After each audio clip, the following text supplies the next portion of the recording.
All eyes are now counting down to the big Modi-Xi Jinping bilateral meeting and handshake, the first time that the two leaders will be meeting since the world's largest military standoff between India and China kicked off in May 2020, just 6 months after the last time that the two leaders had met in Mahabalipuram on the outskirts of Chennai. We'll be decoding what the handshake means with a heavy dose of realism, data and analysis. Thanks for being with me. I'm Shiv.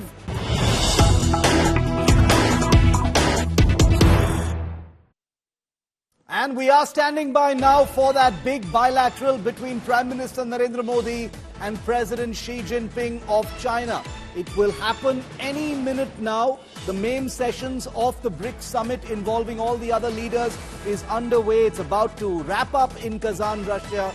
But the big focus now is going to be on the Modi-Xi bilateral. Remember, it was only last evening that it was officially confirmed that a bilateral would be taking place. Up until that point, it was only speculation. It was off the books. It was not on paper. Only last evening did both sides confirm that a Modi-Xi Jinping bilateral would be taking place. The first indications that this bilateral would be taking place came 2 days ago when the two countries, one after the other, confirmed that some kind of a resolution had been reached towards normalizing military relations on the border in eastern Ladakh, where the two countries have been in a warlike situation, standing off against each other since May 2020. Gaurav is live with me from Kazan, Russia, where that handshake will be taking place very shortly. Gaurav, all eyes on the bilateral.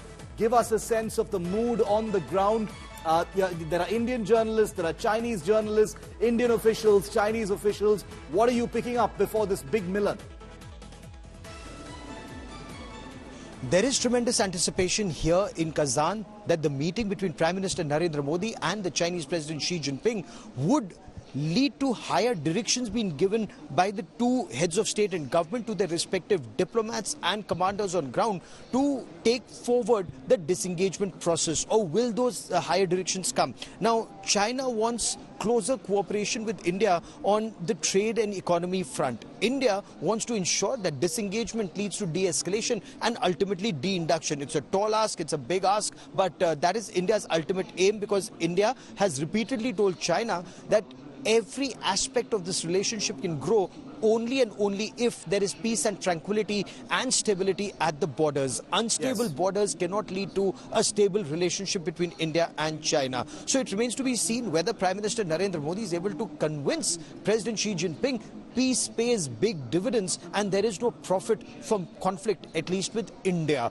So that's the point India is trying to make across, that if China were to disengage, then de-escalate and ultimately de-induct, or at least let there be a roadmap for this process, then you can move forward in the trade direction, in the improvement of economic ties, in indication in that direction. But till that time, it will be status quo, and if for restoration of status quo ante, China will have to take visible, credible, verifiable steps to disengage and then de-induct from the borders. And visible, credible action is what the two sides have appeared to allude to when they talk about a resolution. Because after all, what kind of resolution would it be if it didn't mean visible and credible action? But what exactly that action is going to be continues to be slightly hazy right now. There is no clarity on what the formula is. We can only speculate as to how India and China, who have been in a warlike situation for the last 4.5 years and counting, will begin to cool things down, to lower temperatures and begin the long and difficult process of normalizing military relations in eastern Ladakh. The Modi-Xi bilateral meet is all set to begin shortly, and no matter which way you look at it, there is no euphoria for sure. We are always skeptical about using words like breakthrough when it comes to India and China because of how complicated and large things really are between the two countries and how deep and multi-layered things are between the two countries. But any forward movement must be acknowledged and must be celebrated. It is a good thing. The two Asian giants, which have previously fought a war, where blood has been spilt as recently as June 2020, like you see in these pictures in the Galwan Valley, means that the two giants are looking to move forward together with some kind of convergence of intent. This doesn't bring in the realm of trust whatsoever, but a convergence of interests between the two countries as far as the global south is concerned. Now, Modi-Xi bilateral meeting in Russia is all set to begin shortly. President Putin of Russia has doubtless played an important role in perhaps making this possible and maybe even making BRICS a platform for this all-important handshake that is going to send shockwaves across the world. Prime Minister Modi will be holding that bilateral for the first time since the last summit that was held between the two leaders in Mahabalipuram back in 2019. Remember, just 6 months after that summit in Mahabalipuram, the standoff between India and China began. The Galwan clash, in which 20 Indian officers and soldiers were killed, and almost double that number from the Chinese side were killed, happened in June 2020 in Ladakh, which basically triggered a full-scale escalation across eastern Ladakh. On the sidelines of the Brics Summit, as we speak, the two leaders and their two teams are getting ready for that bilateral. The two leaders are set to meet for about 40 minutes, is what we're told. The meet will underscore a change, a very, very significant change in India-China relationships following a consensus. Some would call a resolution on the disengagement at the line of actual control in Ladakh. This will be the first bilateral meeting in over 5 years. They met for the informal summit, remember, in Mahabalipuram in Tamil Nadu, like I said, just before the standoff. Here's what the Foreign Secretary has said. Sir नमस्कार, मेरा नाम गौरव सावंत है. I work for India today and आज तक. Sir, चीन के रुख में ये परिवर्तन आया कैसे आपकी दृष्टि में, और जब पेट्रोलिंग दोबारा रिज्यूम होगी तो फिर बॉर्डर पे ट्रूप्स के क्लैशेस ना हो जाए, क्या इसका भी कोई मैकेनिज्म है? और डिसएंगेजमेंट तो हो रहा है, क्या डी एस्केलेशन और डी इंडक्शन की भी बात हो रही है?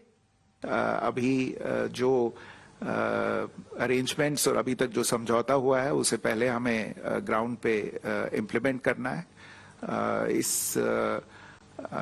ये एनालिसिस की ये कैसे हुआ, इसको मेरे विचार में बाद में देख सकते हैं. आपने कहा कि जो आगे फेस ऑफ्स न हो, क्लैशेस न हो, उनको कैसे रोका जाए. मेरे विचार में बहुत ही ये एक अहम आपने सवाल, एक अहम मुद्दा उठाया है, और हमारी आशा है और हमारा प्रयत्न रहेगा कि जो अरेंजमेंट्स वर्कआउट हुए हैं, जिन पे समझौता हुआ है, वो ऐसे अरेंजमेंट्स हो जिनसे इस तरह के क्लैशेस रुक सकें जो पीछे हुए हैं कहीं कहीं पे लाइन ऑफ एक्चुअल कंट्रोल के पास.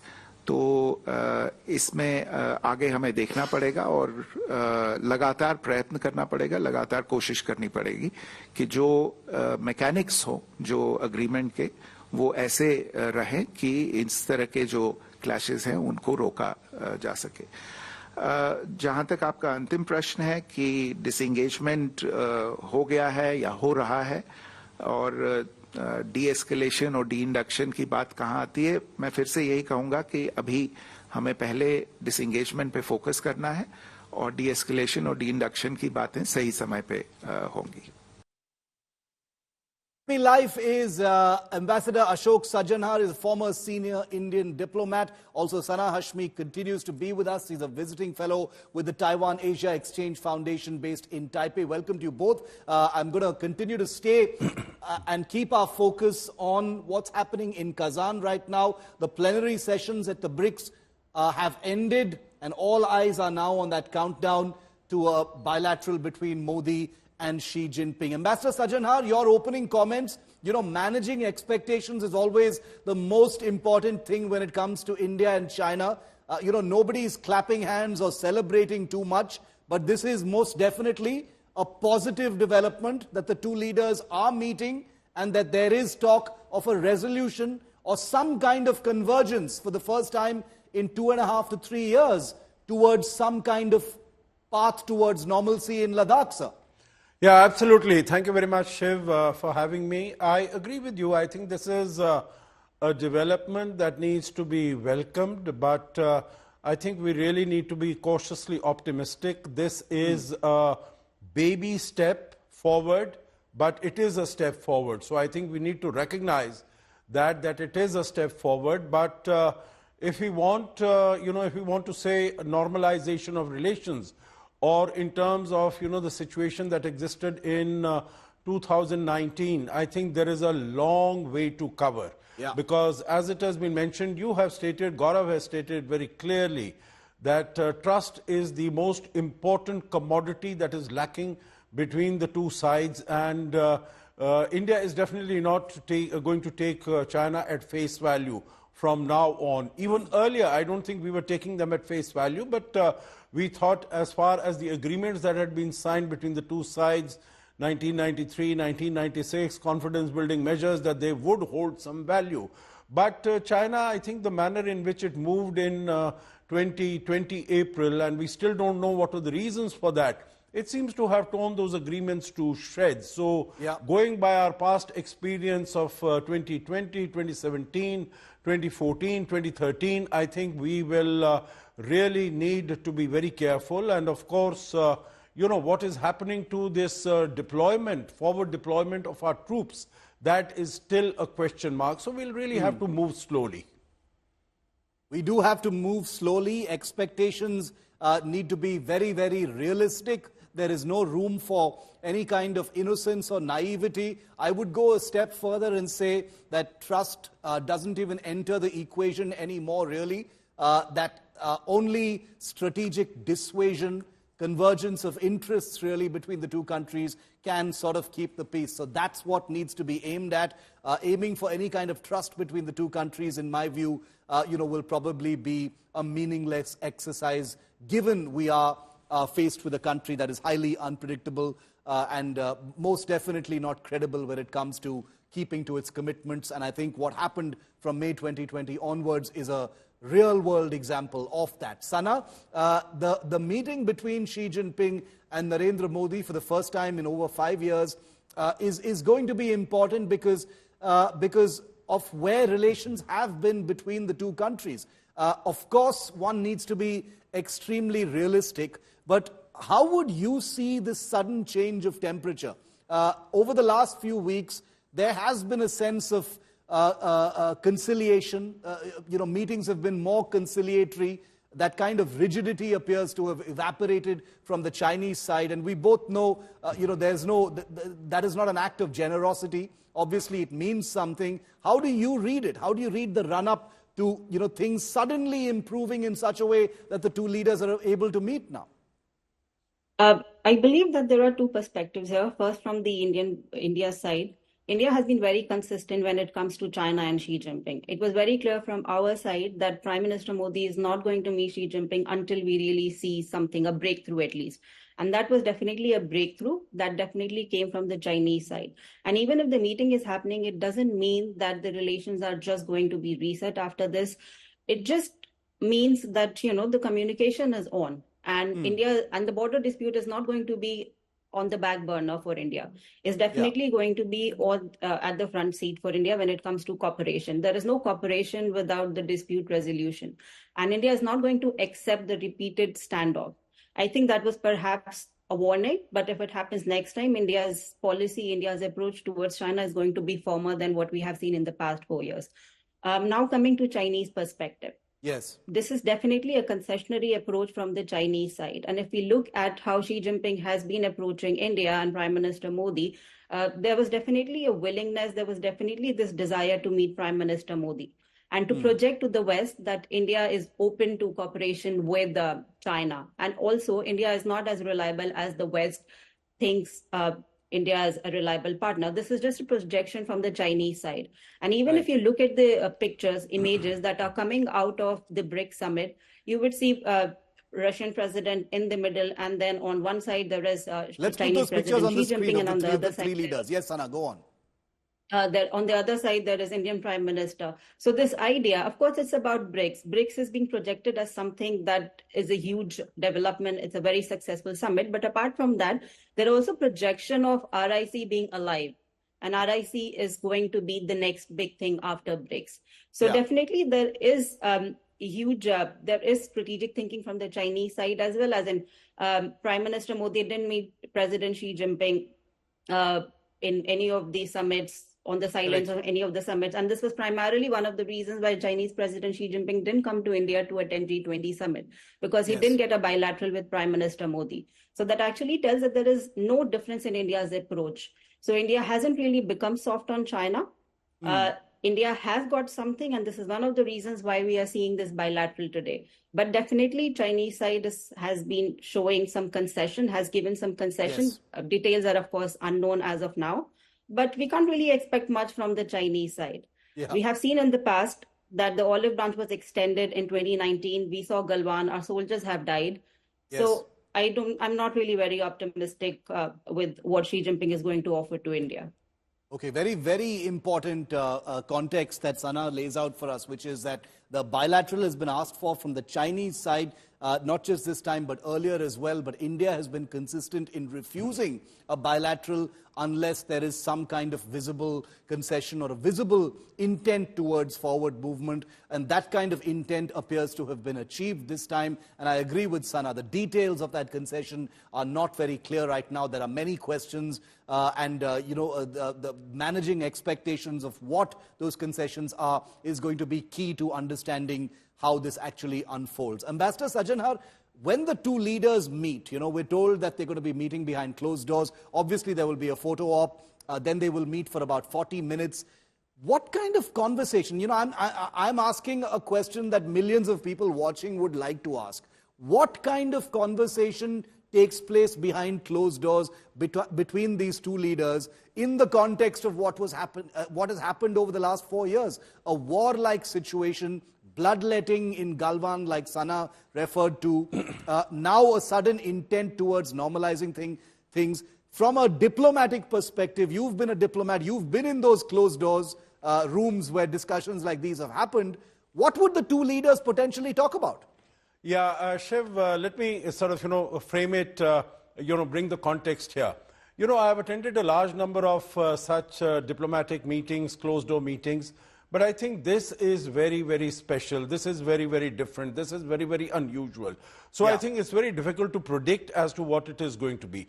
Second point I would like to make is that obviously, it's been quite clear since quite some time that China has been wanting to mend fences and to move forward as far as India is concerned. Of course, we can look at whatever, we can speculate as to what the reasons are.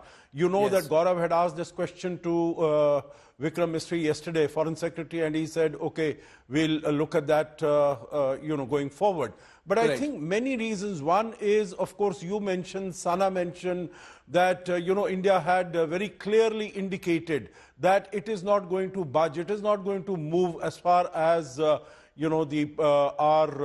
interest in ensuring that there is peace and tranquility on the border and that we are able to get, what we've been asking for in terms of patrolling at different points, but also going forward in terms of de-escalation and de-induction, as and when that happens. But I think China has both in terms of sending out a message, as you said, but also looking at the Indian market. I think as far as its own economy is concerned, as far as its possibilities in terms of the US market, in terms of the European market, in terms of the, if not the decoupling, the delinking of de-risking of, the Chinese economy from the Western economies. So I think it sees India as a good market. And of course, as far as trade relations are concerned, China is still doing very well, has a huge surplus balance of trade with India.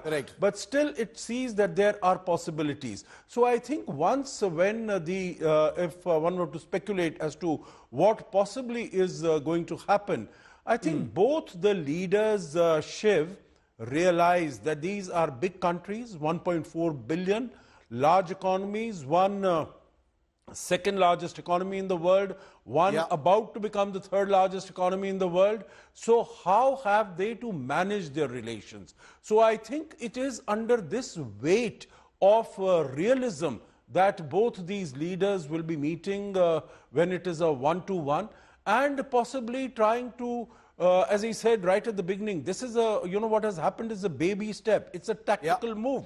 And how to sort of, move forward so that we are able to avoid conflicts, we are able to avoid confrontation. But I don't think anyone should give up that position that China will give up on its objectives of being hegemonistic as far as Asia is concerned, trying to dominate Asia, trying to control whatever is happening in Asia, and sending out a message to India that, it doesn't measure up as far as China is concerned.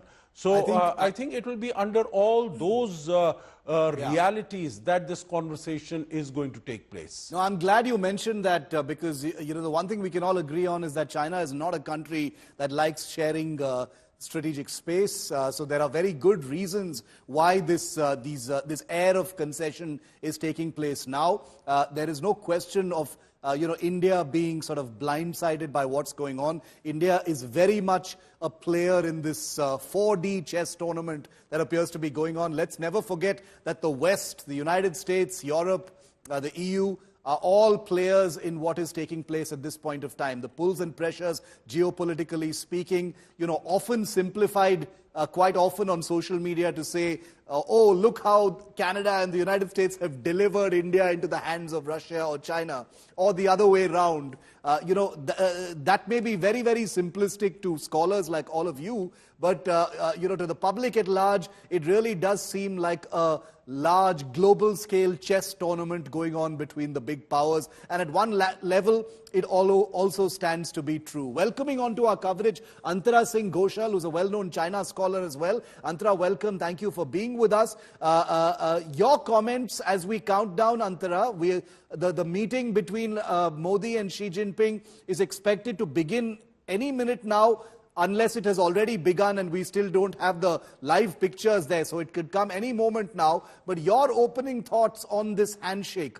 Here on India Today, we're not bursting crackers. We're not saying, hooray, this is a great, big achievement by the two countries. Lots of, realism in our coverage. What do you think about it, Antara? Opening comments. Yeah, hi, thank you, Shiv. And, what I'm getting from looking at the Chinese media and how they are reacting to it, there have been an editorial in Global Times which says that it is an opportunity which is worth cherishing. And I do agree to it, that it is a rare opportunity. And, without being very excited about it, we should be cautiously optimistic about it. Yes. And one thing that I'm getting from seeing the Chinese sources is about Russia's role in it. And, there is a lot of discussion about how Russia has played a peacemaker in this case. And, this buzz about India, Russia, and China trilateral has been going on since long. I mean, since Prime Minister Modi visited Russia earlier this year. Since then, there have been a lot of discussions in China about this kind of, trilateral. I mean, restarting the trilateral. And one of the reasons why China thinks that, why China is interested in this kind of a trilateral is that, of course, the changes in the international situation, about the rifts that are presently becoming visible between India and the Western countries. So many in China are seeing it as an opportunity to revive the Russia, China, and India trilateral. The Modi-Xi Jinping bilateral is about to begin any moment now. There are some movements happening in Kazan, and we're told from the ground that it's going to be happening any moment now. Gaurav is in Kazan, live with me. Gaurav, that meeting slightly delayed, it appears, but that's not surprising. But it's going to happen any moment now, Gaurav. Shiv, that meeting is just about to begin. The Kazan Declaration has been accepted and adopted. After the adoption of Kazan Declaration, the bilateral start, and the first bilateral is with the Chinese President Xi Jinping. So the leaders have just moved out, from the leaders' lounge, from the main hall to the leaders' lounge, and then going in for their bilateral. So the bilateral with the Chinese President Xi Jinping begins anytime now, and it's likely to last for about half an hour, maybe 40 minutes, unless of course the two leaders start discussing something and it goes on for longer, because it's just the leaders and their interpreters who are there. National Security Advisor Ajit Doval, Foreign Minister Dr. S. Jaishankar, they're all standing by, as is the Foreign Secretary and secretaries there. So we know it's a big delegation on the Indian side. It's an equally big delegation on the Chinese side. Their Foreign Minister Wang Yi is also here. But this would, of course, be the higher direction that the two leaders give to their respective, foreign ministers and teams on the next course of action. That higher direction will be very important. All this conversation about RIC, Russia, India, China, well, it was a good idea when it was, conceptualized and when it was thought of. But you cannot have an RIC when with two of those countries are engaged in a battle and soldiers' lives are being lost. So there is no RIC if China is violating India's territorial integrity, and we are losing soldiers in Galwan, and Chinese are losing soldiers there, and then the Chinese continue to lie about it. They continue not speaking the truth about the situation on ground and say, let's increase our economic cooperation. Borders are something for future generations to handle. Correct. Salami slicing of Indian territory. So there is no RIC, is what sources are telling India today, till the time borders are settled. There's peace and stability at the line of actual control. So there has to be stability at the borders, not just disengagement. It has to lead to de-escalation. It has to lead to de-induction. The kind of infrastructure that you and I have been reporting, and our entire team has been reporting, that kind of infrastructure that China is building at the LAC clearly is not a short-term goal. Their disengagement is very strategically poised before every summit, whether it's a Brics Summit at Xiamen, when that Doklam disengagement took place, or an SCO Summit, or when India shows strength. When India shows strength, like the QPQ operation on the south bank of Pangong. So that's when disengagement happened on the south bank of Pangong. So it's just this gap that India needs to fill over the next several years, ensure that we are better prepared at the borders, we have better infrastructure at the borders, and then China realizes, look, China respects strength. China also respects that if there are no gains, if there is dividend from peace, then China will invest in peace. If there are dividends in conflict, then China will continue to escalate this conflict. And that blow hot, blow cold policy of China can only be dealt with when India increases its economic strategic strength at the borders and, of course, the state of our economy. Gaurav, I'm going to come back to that point on India's consistency through this entire period. Even Sana mentioned and referred to that. But I quickly want to first ask you, Gaurav, about the meeting itself. When the bilateral happens, are you hearing about what the bilateral could involve? What could be on the table between the two leaders? I know it's difficult to speculate, but are you picking up anything? Also, will there be some kind of a joint release, a joint statement of any kind after the two leaders meet? Any clarity on those 2 points, Gaurav? So there will be a press conference by the Foreign Secretary, Vikram Misri, we are told, immediately after that bilateral. And we've been told to be there for that press conference in that meeting room immediately after the bilateral is over, because the Prime Minister then has a series of other quick pull-asides and bilaterals, and then he planes for India later this afternoon. He'll be in India closer to midnight tonight. So, yes, we will know details of what transpired and what they want the two sides to know. Point one. Point two, is there an agenda of this bilateral? At least it hasn't been put out in public domain. The two sides have remained engaged. You remember last 3 days you and I have been talking very extensively. Will there be a pull aside? Will it be just a pull aside? Will it be a proper bilateral? What's the agenda of the bilateral? And diplomats we spoke to constantly, they kept saying, wait, yes, it will happen. We are just working out the time. The moment that time is sorted out, we'll let you know more details. So in about an hour from now, Shiv, there will be more clarity whether this was restricted just to easing the situation at the borders, or does it also entail, India getting greater access to the Chinese market? That's something that India has been wanting for quite some time, and whether this leads to stability in that relationship. So far, there have been no indications, no positive indications that there could be something wider, strategic that could emerge from this. There could only be some tactical gains, but then you see now India has also learned to keep are expectations very low when it comes to an India-China standoff at the LAC. And Gaurav, one final question before I let you go, only for the moment, so you can speak to people on the ground. But, while we manage expectations, I think you and I can both agree that we must always acknowledge the consistency that has been shown by the Indian side, whether at the military level, and especially at the diplomatic level in the last few months and years, over simply refusing to engage in any kind of bilateral activity until China really, in some ways, visibly demonstrates that it is intending to move towards a more conciliatory posture on the border. And I think we need to take our hats off to India's amazing Foreign Office and diplomatic team for having brought us to a point where this bilateral is possible. Because even if we don't know what the details of those concessions are, the very fact that India has agreed to this bilateral means that there is something that has happened, Gaurav.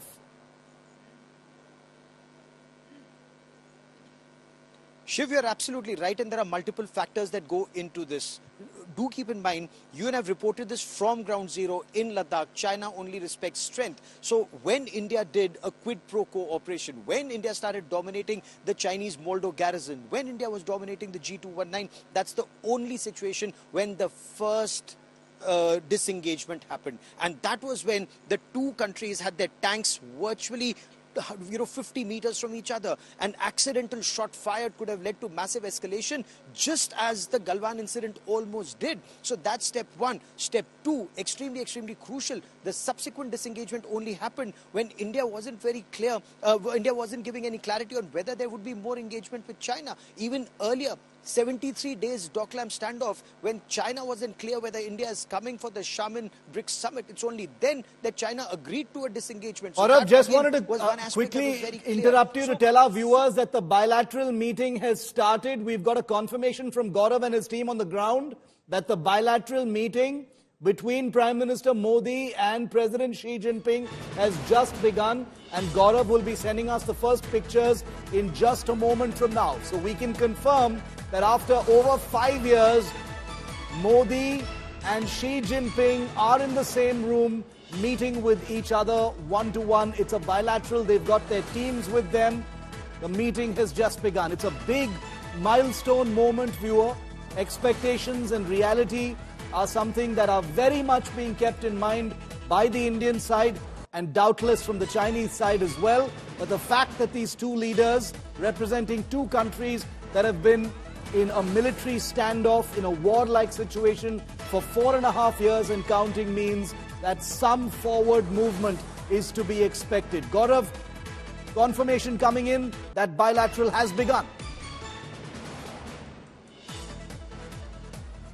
Yes, Shiv, we've just got a word from those there that the bilateral between India and China has started at 15:02 local time. That's 2 minutes earlier. This message has come in that the bilateral meeting has started. It's likely to be anything between 30 to 40 minutes. If it goes on longer, then there are indications that the two sides have more issues to discuss and perhaps bridges, hopefully bridges to build. But what will those bridges be, and will those bridges only be built once China understands that fact that there has to be peace and tranquility and stability at the borders, which would mean disengagement, de-escalation, and then de-induction. De-induction looks like a very, very tall order. But Shiv, before de-induction, there's another important aspect that India wants to put across. And since you and I cover the armed forces, equal and mutual security. Equal and mutual security would mean China is in a position to induct its troops faster because they have better infrastructure in the area. So that is why India would have to keep larger number of soldiers closer to the border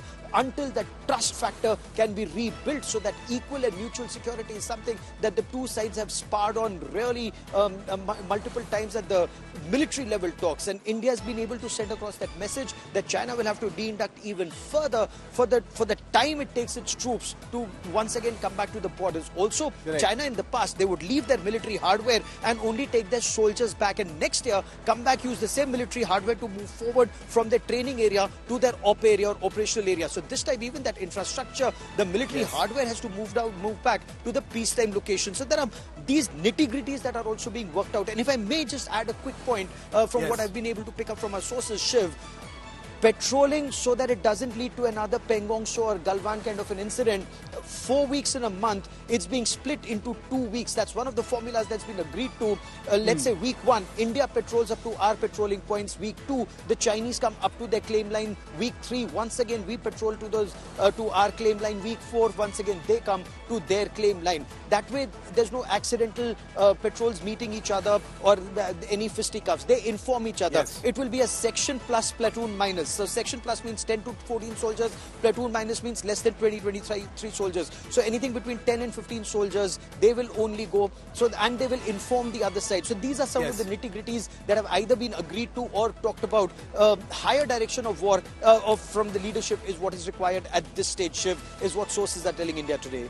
Absolutely crucial granular details that Gaurav is sharing, the kind of formula for the patrolling that will take place between both sides, which will be the very first step towards a much larger unfolding formula that will hopefully over the weeks and months and perhaps even years lead to a normalization of military relations on the border. It's going to be crucial to see that Modi and Xi are meeting right now. As we bring you this live broadcast, not very far from where Gaurav is standing in Kazan, Modi and Xi are in a closed room meeting right now. They'll be in that meeting room for about 30 to 40 minutes, after which there will be a press conference by the Indian side with details about the discussion and hopefully more details about precisely how this resolution and this convergence of intent between India and China for the first time in 4.5 years will actually unfold. It's good news, but there is a great deal of cautious optimism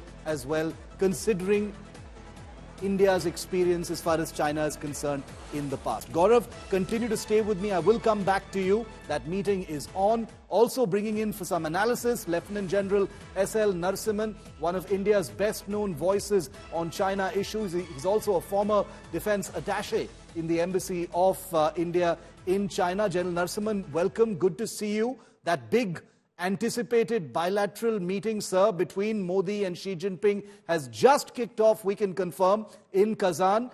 Your thoughts, your assessment of what you'd like to see happen after that press conference. What do you think the two leaders will be talking about? There's a great amount of work to be done. Thank you very much, Shivaru. Nice to be on your show. You're right. I mean, I think the way things have happened in the last 2-3 days actually is a step forward, is what I have been saying, and I'll maintain that. It's a step forward. But there's a lot more work to be done, is what I have been saying again. Like, for example, Gaurav was mentioning earlier, the disengagement is what has actually happened at this point in time. We need to even look at de-escalation. That is also going to take a long, I would say, a detailed kind of discussion with the Chinese side. So I think we should be measured in our exuberance. It's a positive step. We have a lot more to go, and that is the way we need to see this. But this meeting that is taking place at this point in time is actually an excellent progress that we can say. For the last 4 to 5 years, we have been struggling to get this thing going. And luckily for us, this agreement has taken place 2 days ago. That has resulted in this meeting happening in Kazan. We'll have to wait and see as to what comes out of this meeting. But my own expectation is that probably we will kickstart our relationships again to some extent and see where it goes. But I would keep my exuberance measured. That is what I would like to say at this point in time. Sana, coming to you very quickly, given that India has agreed to this bilateral has now begun, which is a positive step. I don't think anyone can argue that this is not a positive step. Do you think that there's going to be pressure after this bilateral, for some kind of visible forward movement on the ground? Do you think India will expect that? Because surely it can't be cosmetic and a one-off kind of thing. I don't think India is expecting much from this visit. I think it's just a standard procedure that's happening. But I think India is definitely operating from position of strength. And Chinese side doesn't really know how to deal with this new India. Because keeping the boundary dispute, keeping the standoff at the forefront is something that we have just seen by Prime Minister Narendra Modi administration. So I think much more than what India is going to expect and what India is going to do, we really have to think, and perhaps the Chinese side has to think more about how to deal with this new India, because India has a lot of options. India is a friend to everyone and anyone. India believes in strategic autonomy, multi-alignment. So if it doesn't work with China, it doesn't matter. As in, India is definitely trying to do what it preaches, have a free Indo-Pacific region, being inclusive, no conflict. This is not an era of war. So this is something that India is also practicing with China. If it doesn't work out, if China doesn't really believe in it, then it's fine. As in, India is definitely ready to deal with more aggressive China. Very interesting, the points that Sana is making. Ambassador Sajanar, I want to explore that just a little bit deeper, because usually when we're talking about India and China in the context of this military standoff, it's usually a proactive China or a stealthy China and a sadly reactive India. Has something changed when Sana says that India is speaking from a position of strength? Can you explain that for us? Where has that position of strength come from? Because we haven't really seen it before in the context of China. Okay, let me put it this way, Shiv. I think that we did see this streak of standing up to China. You look at Doklam. You know what happened in Doklam? We had a 72-day standoff, starting in June 16th, going right up to about 28th August, if my memory serves me correctly. And it was, I think, the threat at that time, because Xiamen was to take place, the Brics Summit on the 4th of September, again, if my memory serves me correctly. Yes. It was to happen, and I think there was this message from India that Prime Minister Modi is not coming if the issue doesn't get resolved. And it did get resolved on the 28th of August, because Mr. Xi Jinping was desperate that he should... he should be, it should be a full quorum as far as the Brics Summit is concerned. Even before that, if you consider 2014, you remember that when Mr. Xi Jinping came and they were in Ahmedabad, and there was this incursion again that took place in eastern Ladakh. Right. And what Prime Minister Modi, in Hyderabad House, he said very clearly in the presence of Xi Jinping that we will not be able to realize the full potential of our partnership if there is no peace and tranquility on the border. So I think as far as India is concerned, it has been sending out these messages very clearly. As far as the current state is concerned, Shiv, I would imagine that China has been quite keen. I don't know whether I like to use the word desperate to get, to sort out matters and to have business as usual. That is why you would recall China has been saying that we should keep the border issue in its proper place. Yes. It is normal, it is stable at the border, at the LAC. We should keep it. So it is one of the issues for China. For India, it is absolutely the pivot. It is absolutely the crux. That unless that gets sorted out, rest of the relationship cannot be sorted out. And I think, that's what I was mentioning, that possibly that message has gone across to China, that, as far as the border issues are concerned, they will have to make a move. And I think this move has been made. But now in this meeting, I feel that China will try to capitalize on this, that they are meeting. So what it is looking for as far as an entry into the Indian market is concerned, because basically it is looking for, better trade, better conditions, investments, etc. Even there has been some move, there was this economic survey which said that we should be looking at investment from China. So I think Prime Minister Modi would also have that in his sleeve, that, we look at that in non-strategic sectors, not things like telecom, power, etc., etc. Non-strategic sectors, we let them come and we let, have more manufacturing in India, more investments in India, etc., etc. Shiv. Interesting. It's going to be absolutely fascinating to see how this unfolds. And I want to keep repeating over and over again, because it's important in the context of what we are reporting, that there has to be realism, there has to be measure when it comes to expectations as far as this relationship is concerned. And expanding our coverage, happy to welcome live from Kazan, Zhao Yunfei. He's a reporter, he's a diplomatic reporter with China Global Television Network, or CGTN. Zhao, welcome. I hope I pronounced your name correctly. Apologies if I did not pronounce it correctly. Good to see you live from Kazan. The leaders of our two countries are currently holding that bilateral meeting, Zhao, in Kazan. What are you hearing? What are the big expectations from the Chinese side? What can you share with us? Well, we understand at this moment the two leaders are trying to hold talks this afternoon. We haven't got any details from their talks, but what we do know is that all the BRICS members are participating in a small and large-scale event of this year's 16th BRICS Summit. Certainly, both the small-scale event and the larger-scale events, President Xi and President Modi certainly will be in the same room for sure. They are discussing the same topic. And this morning, President Xi mentioned about his proposal in a greater BRICS era. He mentioned about 5 perspectives, including sustainable development, innovation, as well as how to promote a peaceful development among the BRICS countries. I think a lot of the perspective of cooperation that can be applied when it comes to China-Indian ties. Do you see any positive forward movement, Zhao, between India and China? You know, the two countries have been in a military standoff, in the northern areas for over 4.5 years now. This is the first bilateral meeting between Prime Minister Modi and President Xi Jinping, in over 5 years. Is there a sense of optimism that things can be better between India and China after this bilateral meeting? The two sides have also announced that they've arrived at an agreement and a resolution that may lead to a resolution to the border issue as well. You mentioned about the resolution. I think that is really a basic prerequisite of how the two presidents got a chance to meet. So certainly, as long as the two presidents meet, there's certainly a certain degree of optimism when it comes to bilateral ties.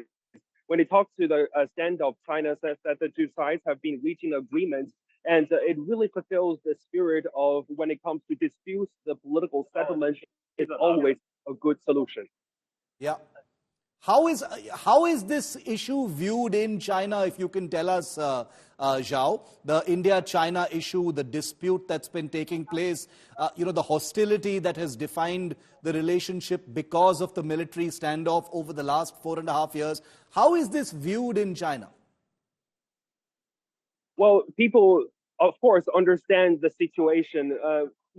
From the China's perspective, China is doing its things to protect its sovereignty and territorial integrity. So when it comes to Chinese citizens, Chinese government got full support from the Chinese citizens when it comes to territorial integrity. So it not only comes to this issue, but also other parts of China. When it comes to disputes, there's always a great sense from the Chinese population when it comes to territory, because China is a sovereign state and do need this kind of respect.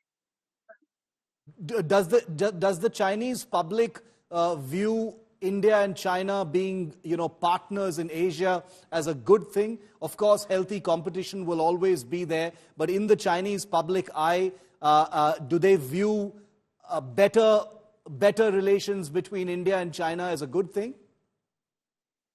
It's a good thing when it comes to people-to-people relationship, because, when it comes to cultural exchanges, I mean, Indian culture is very favored by, among Chinese population. We watch Indian movies when it comes to, personal and people-to-people relationship. So what we do need to do at this moment is not to sacrifice what the establishment of the people-to-people ties. And when it comes to disputes, of course, China has its own stance, India has its own stance.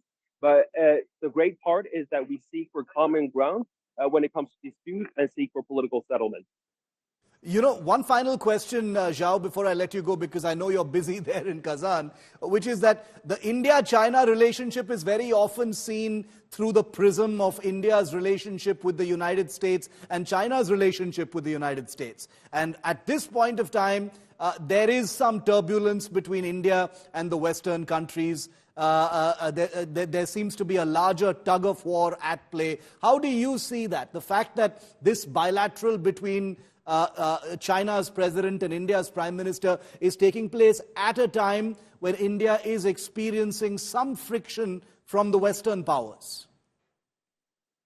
China is strongly against any foreign interference. You mentioned about the United States, and I hope that India also will stand with China when it comes to its attitude towards the foreign interference. I mean, each sovereign state should have its independence when it comes to political relationship or diplomatic relationship with other countries. And that brings to this kind of BRICS framework is also seeking an inclusive world and go against the Cold War mentality. So that's why President Modi and President Xi are both here in Kazan under the BRICS framework so that they can further carrying its relationship without any foreign interference in this regard. Zhao Yunfei, it's been a pleasure speaking to you. Thank you for your time from Kazan. Enjoy the rest of your day and reporting this momentous handshake between the leaders of your country and mine. And hopefully we'll get more details from that press conference that will take place. There is no confirmation yet about whether there may be a statement of some kind. I don't think there will be a joint statement there, but there will be a briefing as to what the two leaders did speak about, and hopefully there will be some clarity as to what the execution of this resolution is really going to look like. General Narasimhan, the nitty-gritties of it, the surround sound is there. The two sides have made the right noises. The two sides' leaders are currently in that room. They've presumably already shaken hands. We'll get those pictures in a short while from now. But now the difficult work begins once this bilateral is over. Isn't that true, sir?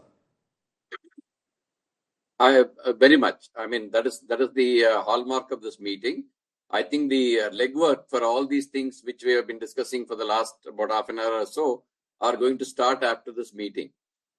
Not only in the military field, in the other fields also, I am sure there'll be something to look forward to. I think we need to wait and watch that sphere also in some form or the other.